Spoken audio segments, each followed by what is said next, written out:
በስመ አብ ወወልድ ወመንፈስ ቅዱስ አሐዱ አምላክ አሜን። ግንቦት 20 ቀን የሚከበሩ የቅዱሳን በዓላት። መናኙ ንጉሥ ካሌብ።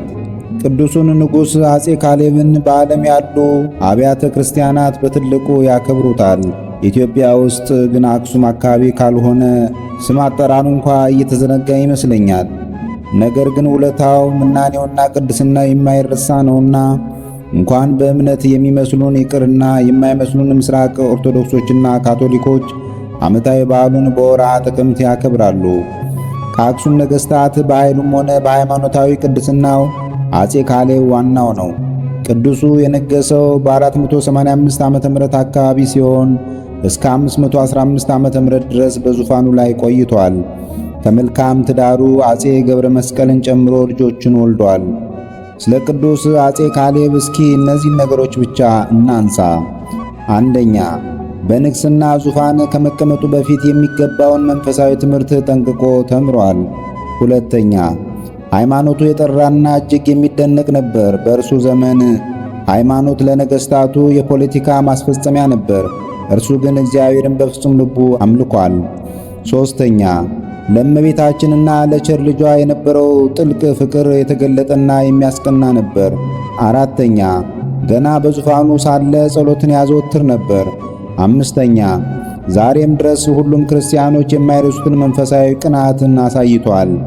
ይህስ እንደምን ነው ቢሉ በወቅቱ ዓመፀኛው የአይሁድ መሪ ፊንሐስ በሀገረ ናግራን የአሁኗ የመን ውስጥ የነበሩ ክርስቲያኖችን ክርስቶስን ካዱ በሚል ጨፈጨፋቸው።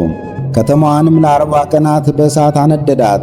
ዜናው በመላው ዓለም ሲሰማ በርካቶቹ ቢያዝኑም የተረፉትን ለመታደግ የሞከረ አልነበረም።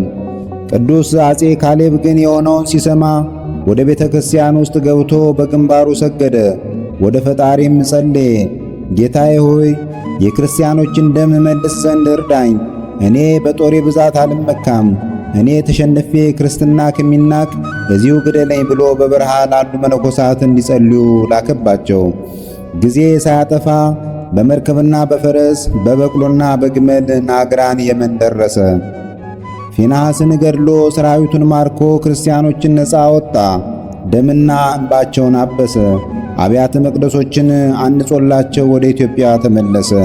ወዲያው እንደተመለሰ ወደ አክሱም ጽዮን ገብቶ ጌታዬ ኢየሱስ ክርስቶስ ስላደረክልኝ የምሰጥህ ሰውነቴን እንጂ ሀብቴን አይደለም ብሎ መንግሥቱን ለልጁ ገብረ መስቀል አውርሶ ከዙፋኑ ወጣ። የወርቅ አክሊሉን ወደ ኢየሩሳሌም ልኮ እርሱ በአባ ጰንጠሌዎን እጅ መንኩሶ መነነ።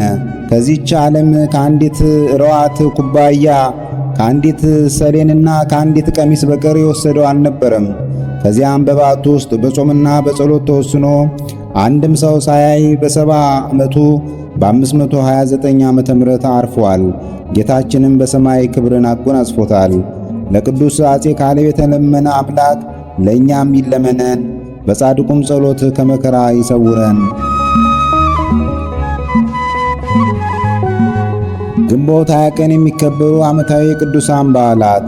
ቅዱስ አፄ ካሌብ መናኙ ንጉሠ ኢትዮጵያ፣ ቅዱስ አሞኒዮስ ገዳማዊ ታላቁ አሞኒ ዘቶና፣ ቅድስት ሳድዥ የዋሂት፣ አባ ሆር ጻድቅ፣ አባ ዳርማ ገዳማዊ፣ ቅዱስ ዘካርያስ አንጾኪያዊ፣ አባ በትረ ወንጌል ዘደብረ ሊባኖስ። በዚሁ ቀን የሚከበሩ ወርኃዊ የቅዱሳን በዓላት። ቅዱስ ዮሐንስ ሐጺር፣ ቅዱስ አክሎግ ቀሲስ፣ ቅዱስ ወክቡር ማር ቴዎድሮስ ሰማዕት። ቅዱሳኑን የሚመለከት ከመጽሐፍ ቅዱስ የተወሰደ ጥቅስ መዝሙረ ዳዊት ምዕራፍ 20 ከቁጥር 1 እስከ 5። አቤቱ በኃይልህ ንጉሥ ደስ ይለዋል፣ በማዳንህ እጅግ ሐሴትን ያደርጋል። የልቡን ፈቃድ ሰጠኸው፣ የከንፈሩንም ልመና አልከለከልኸውም። በበጎ በረከት ደርሰህለታልና ከከበረ ዕንቁ የሆነ ዘውድን በራሱ ላይ አኖርክ። ሕይወትን ለመነ ሰጠኸውም፣ ለረጅም ዘመን ለዘላለሙ። በማዳንህ ክብሩ ታላቅ ነው። ወስብሐት ለእግዚአብሔር ልዑል ወለወላዲቱ ድንግል ወለመስቀሉ ክቡር ዕፀ ሳህል አሚን። ዘአቅረብኩ አላፍ ቅዱሳንን አዘክሬ ምስጋናን አቀረብሁልህ። እኒህ ቅዱሳን ዘወትር አንተን ያገለገሉ ናቸው።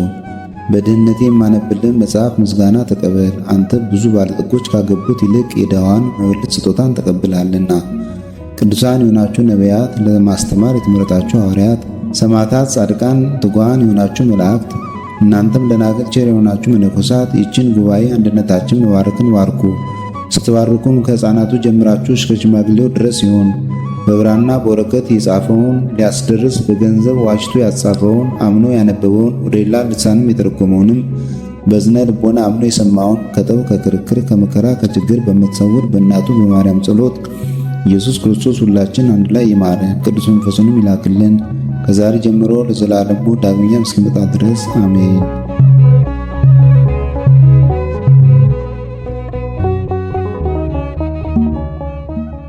ነቢያት ወሐዋርያት ጻድቃን ወሰማዕት ደናግል ወመነኮሳት አይሩግ ወሕፃናት ገዳማውያን ወሊቃውንት ሰአሉ ለነ ኰልክሙ ቅድመ መንበሩ ለጸባኦት